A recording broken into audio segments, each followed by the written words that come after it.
There are two things a man notices about a woman who's spent her whole life outdoors. The way she walks, like the ground belongs to her, and the way she doesn't look back when she leaves. Laurel Caine was 26 years old the first autumn she ran the Caine property alone, and she walked exactly like that, like the 40 acres of dry grass and fence line and stubborn creek bed was hers by birthright, which it was, and like she didn't need a soul to tell her so, which she didn't.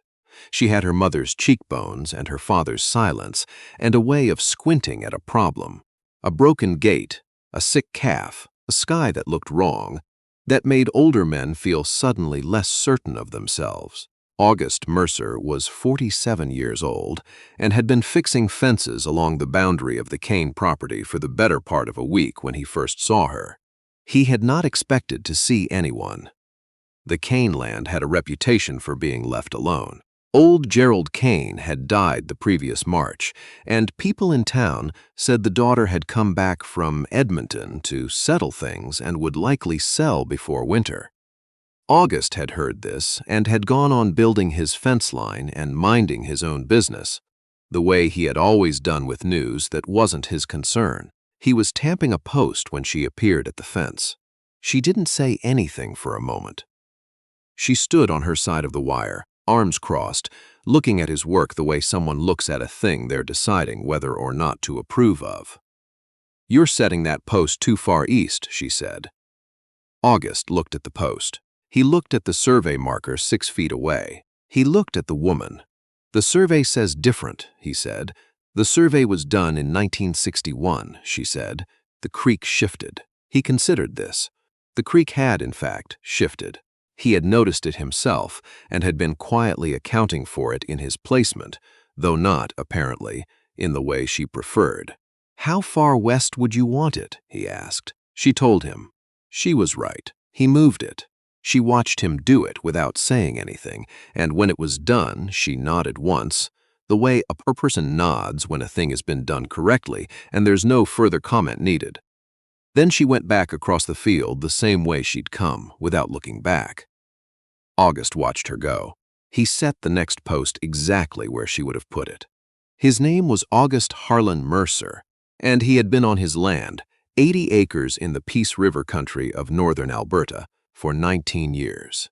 He had come from Ontario at 28 with a used truck and a bad plan, and had, through a combination of stubbornness and good luck and an instinct for what soil wanted, made something from it that a man could be quietly proud of. He was not a talkative man. He was not an unfriendly man either. He was, as his one-time neighbor Sadie Okafor used to say, the kind of man who's already thought of the thing before you've finished saying it. He had been married once, briefly, in his early 30s. Her name was not something he spoke often. It had not ended badly. It had ended the way some things end. Gradually, then completely, with no villain and no great wound, only the slow recognition that two people had confused loneliness for love. She lived in Calgary now and sent him a card at Christmas. He sent one back. He was not, at 47, a man who expected anything new.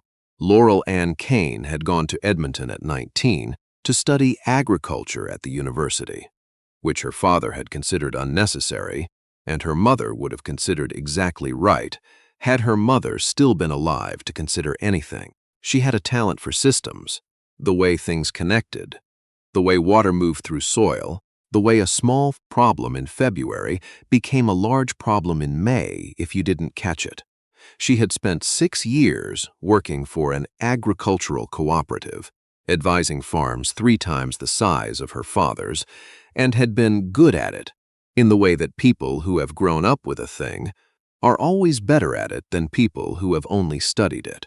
When Gerald Caine died, she had come back not because she had planned to, but because the alternative was selling the land to strangers, and she found, when it came to it, that she couldn't do that. The land was not particularly profitable. It was not particularly beautiful. It was her father's and her grandmother's before him, and it smelled, in the early morning, exactly like every early morning of her childhood. She stayed. She was 26 years old and had not planned to stay. and this annoyed her in the precise way that doing the right thing sometimes does. The creek between their properties was called Blacktail Creek, though August had never seen a black-tailed deer anywhere near it. It was a decent-sized stream in spring, a modest one in summer, and an ongoing argument waiting to happen at any other time.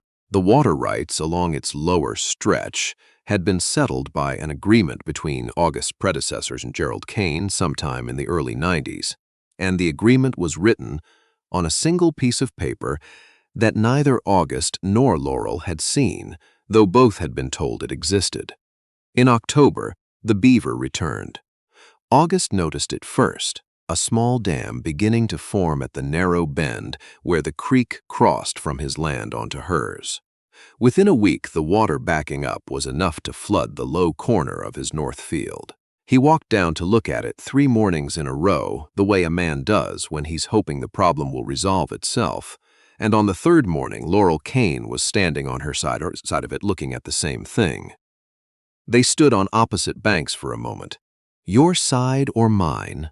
August said. "Yours," she said, "but it backs up onto mine, so both of ours." "More yours," she said, though she didn't sound certain of it. He wasn't sure she was wrong.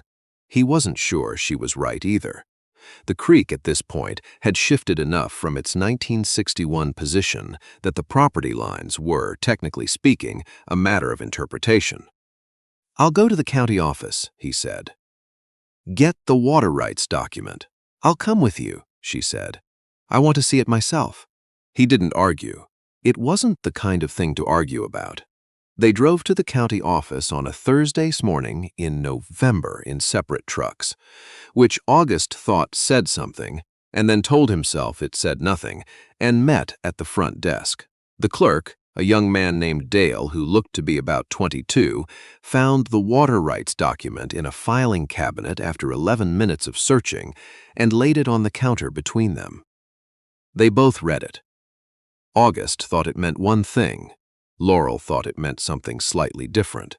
They explained this to each other calmly and in some detail, and then explained it again less calmly, and at some point Dale excused himself to the back room, where he stayed for the remainder of their visit.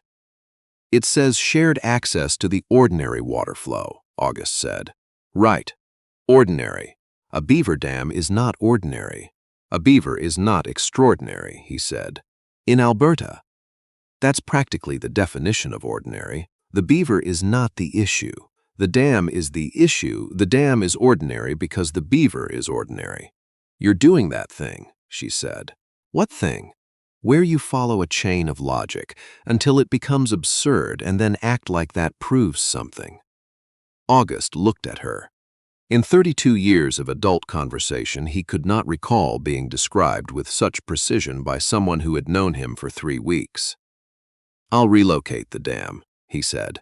"We'll relocate the dam," she said. "You don't have to." "I know I don't have to," she said, picking up her copy of the document. Thursday, 6 in the morning.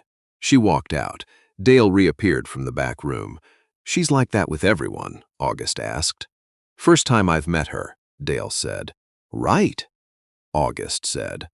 He drove home and relocated the beaver dam on Thursday morning alone, because at 5:50 he was certain she wouldn't come, and at 6:05 Laurel Caine was standing in the creek in rubber boots telling him he was starting at the wrong end. She was right. He started at the other end. "Now, I want to stop here for just a moment and speak to you directly. You, the one listening to this story right now. I don't know where in the world you are. Maybe you're somewhere in the wide stretch of Ontario, or out on the prairie, or in a little town in British Columbia where the mountains come right down to the tree line.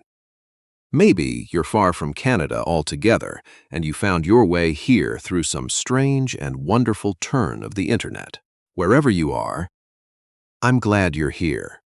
If this story is sitting well with you, if it's the kind of thing that makes you feel, even just a little, like the world has some good and quiet people in it, I'd ask you to leave a comment and let me know where you're listening from. And if you haven't already, a like goes a long way. It helps more than you might think. Now, back to the creek. The beaver, as it turned out, did not stay relocated. It returned the following week and rebuilt, with what August could only describe as architectural confidence in almost exactly the same spot. This time, the dam was larger. Laurel came to tell him on a Monday evening. She knocked on the door of his farmhouse, which no one had knocked on in some time, and when he opened it, she was standing on his porch with her coat done up to the chin and her breath making small clouds in the cold air, and an expression that suggested she found the beaver's persistence personally offensive. "It's back," she said. "I know," he said. "I saw it this morning." She looked past him into the house. He became aware, suddenly, that it was a Tuesday evening sort of house. Workbooks on the table, a cast-iron pan on the stove with the remains of something fried in it, a flannel shirt over the back of a chair. Not a house that expected visitors. "Do you want to come in?" he said. "There's coffee." She appeared to consider whether this was a practical offer or something else. She decided, apparently, that it was practical. She came in.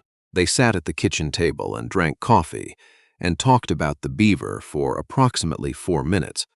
And then they talked about the creek, and then about the soil along the creek bank.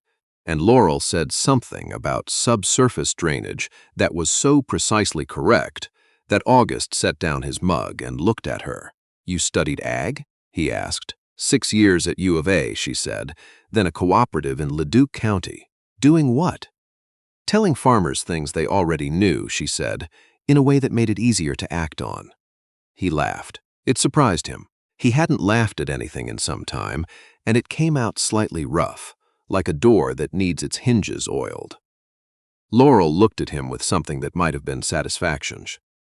"You should have that looked at," she said. "My laugh. It sounds like a truck in second gear." "It is," he said.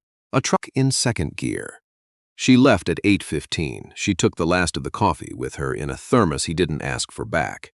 November deepened. The beaver stayed. They stopped trying to relocate it and arrived, by unspoken agreement, at a system of small adjustments. A drainage channel on August's side, a redirected section of fence on Laurel's, that managed the flooding without resolving its cause. It was the kind of compromise that two practical people arrive at when they've realized the original problem was more useful than its solution.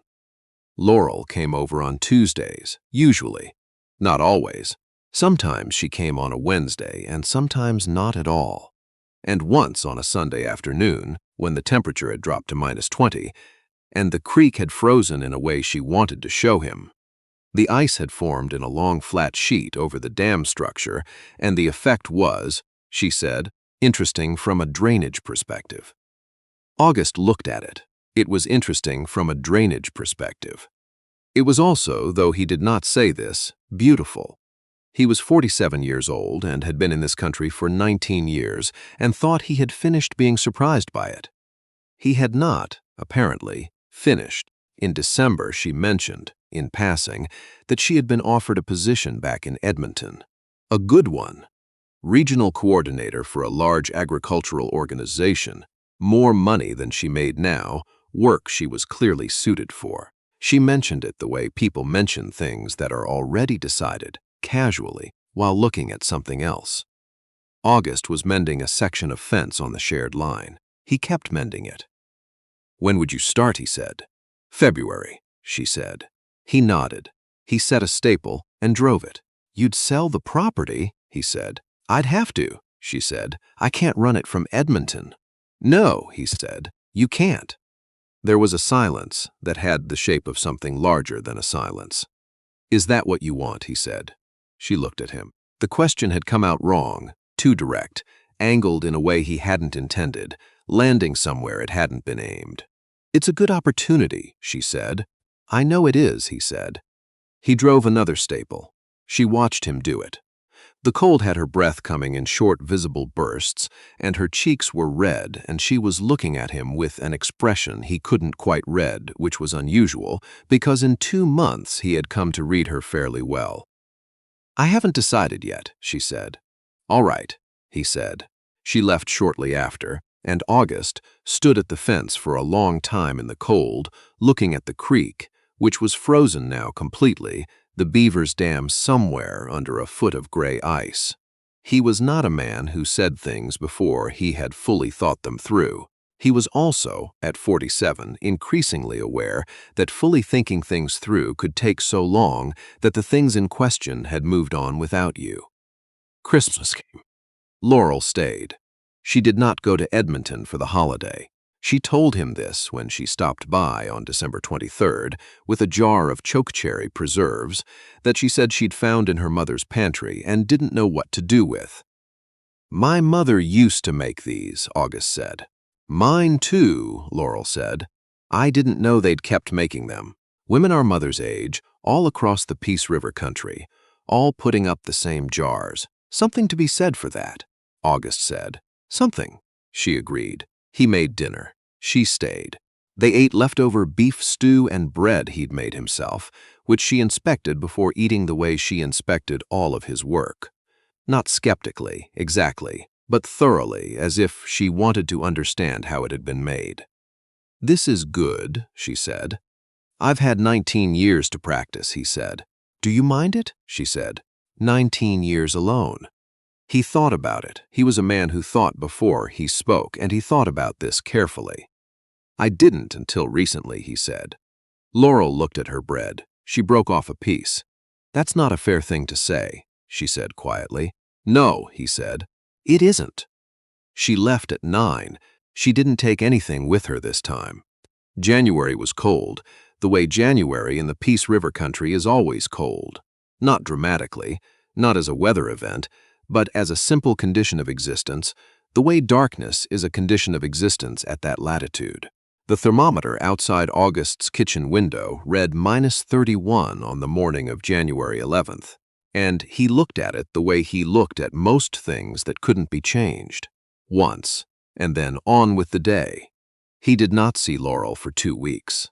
The second week, he told himself this was normal. They had not made any arrangement. There was no reason she should come. She had her own work and her own property and her own decision to make about Edmonton, and none of that required him. On the 15th day, he walked the fence line along the creek and found, where the drainage channel they'd dug met the frozen creek bank, that the ground had shifted in the cold and opened a gap.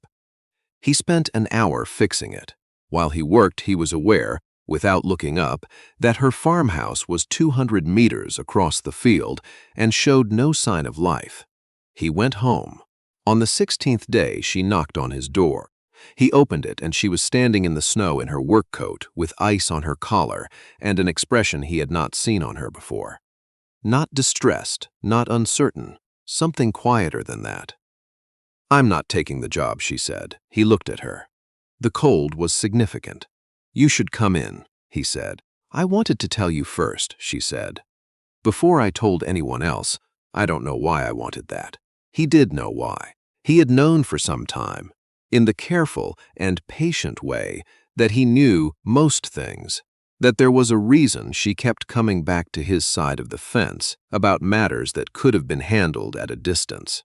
He had not said so because she was 26 and he was 47, and there were 21 years between them that felt, some days, like a significant piece of geography. "Laurel," he said. "Don't," she said. "I haven't said anything yet." "You're going to say something reasonable," she said.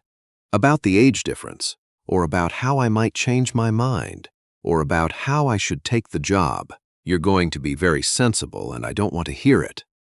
"I was going to ask you to come inside," he said, "because it's -29. She looked at him. "Oh," she said, "but since we're here," he said. "I'm 57 years older in experience than in years, and you're about 40 years older in sense than in years, and I think that probably closes the gap more than most people would allow." "47, she said. "What? You're 47. You said 57. I meant 47. "I know," she said. "I'm pointing it out." "Of course you are," he said. She was looking at him in the cold with ice on her collar. and her breath coming in short, quick clouds, and she was 26 years old and had her mother's cheekbones and her father's silence and a way of standing at the edge of a thing until she'd decided it was worth stepping into. "You'd have to ask me," she said. "I don't do things by implication." "I know you don't," he said. He asked her. She came inside. They were married the following September, in the yard between the two properties, at the point where the fence line met the creek. There were 40 people there, which was more than either of them had expected, and slightly more than the folding chairs could accommodate. Laurel's aunt from Prince George sat on a cooler. The minister, who had driven up from the nearest town, remarked afterward that it was the most practical wedding he had ever performed, which Laurel took as a compliment, and August suspected she was right to. The beaver attended, indirectly. The dam was still there. Someone had brought chokecherry preserves.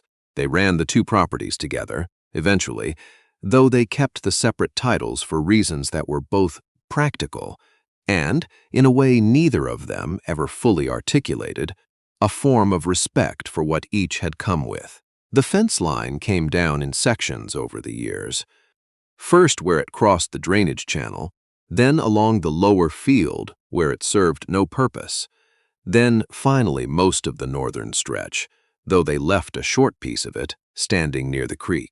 Laurel, when asked why they kept that bit, said it was a drainage reference point. August, when asked the same question, said it was where they'd had their first argument. Both were true. Their son, born when Laurel was 29 and August was 50, grew up believing that the small piece of fence near the creek was some kind of landmark, which it was, and that the Beaver's Dam was a natural feature of the property, which it also was by then. Years passed the way years do in the north, in the particular rhythm of cold and mud and green and frost that makes time feel, not shorter but more clearly structured, as if life has punctuation. August's hair went fully gray and then white. Laurel's stayed dark for a long time, longer than either of them expected, and she bore this with the same composure she brought to everything. At 68, August watched her walk across the yard the same way he had watched her at 26, like the ground was hers, like she didn't need anyone to tell her so. She didn't look back. She never had. But she came back. That was the thing he had understood, eventually, about a woman like Laurel Caine. She would always walk away without looking back. But she would always come back. The not looking back wasn't coldness, it was certainty. She already knew where she was going. She had always known. He was 68 years old and had spent 22 of those years watching the same woman walk across the same yard, and he thought, I don't know a cleaner way to spend a life than this. Not happier, not luckier, not better. Cleaner. As if they'd started with something honest and had managed, between the two of them, not to make a mess of it. The creek still ran. The beaver's descendants, probably, still dammed it every fall. The fence post where they'd moved it, east to west, 3 feet at Laurel's instruction on a cold September afternoon, still stood. They sat on the porch in the evening and watched the light go long over the north field. And the light in the Peace River country in late summer is something that takes your breath the way it always has, no matter how many times you've seen it. And that's where I'll leave them. I've told you a lot of stories from this land, from the Peace River country, from the foothills, from the wide open places where people went to build something from nothing and sometimes did.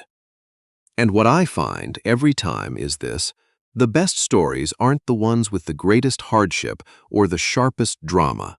They're the ones where two people, through some combination of stubbornness and grace, manage to be honest with each other. August and Laurel were honest with each other. That was all. And it was enough. Before I go, tell me where you're listening from. I mean it. Down in the comments, leave your city, your province, your country. I read them. I love knowing that these stories are reaching you wherever you are, in whatever corner of this world you've made your home. God bless you for being here, and as always, keep your roots in good ground.